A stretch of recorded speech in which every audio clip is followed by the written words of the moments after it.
মাত্র 2 বছর 8 মাস বয়সী রুদ্রিক সরকারের লিভার সম্পূর্ণভাবে ক্ষতিগ্রস্ত হয়ে পড়ায় চরম সংকটে তার পরিবার। চিকিৎসার জন্য মুখ্যমন্ত্রী সহ রাজ্যবাসীর কাছে মানবিক সাহায্যের আবেদন জানিয়েছে পরিবারটি।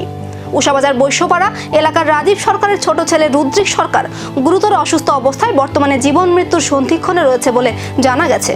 পরিবার সূত্রে জানা যায়, শিশুটির লিভার সম্পূর্ণভাবে নষ্ট হয়ে গেছে এবং তাকে বাঁচাতে দ্রুত উন্নত চিকিৎসার প্রয়োজন।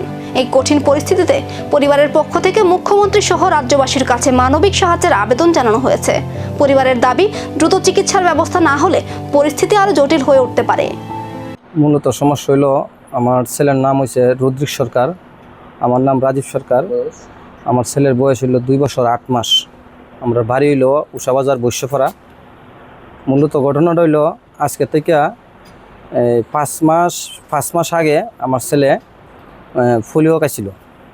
পোলিও দেওয়ানোর সময় বলে এই 1 ফোঁটা দেওয়ার জায়গায় পোলিওটা একটু মুখটা খুললে একটু বেশি পড়ছিল।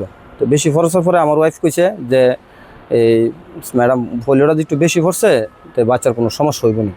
তখন ম্যাডাম কইছে না, পোলিও একটু বেশি হলে কিচ্ছু না, এটা লেগে চিন্তা করা লাগতো না। ম্যাডাম আমরা কিছু আর কইছে কোনো সমস্যা হইতো না। ঠিক আছে, তো আমরা বাড়িতে আয় করছে। বাড়িতে আয় করার পরে আমারও এই কথাটা কইছে পরে আমি কই ম্যাডাম যখন কইছে কিছু হইতো না হইতে পারে। ছোট্ট রুদ্রিকের জীবন কি ফিরবে সুস্থতার পথে? স্বাভাবিক কি হতে পারবে তার জীবন?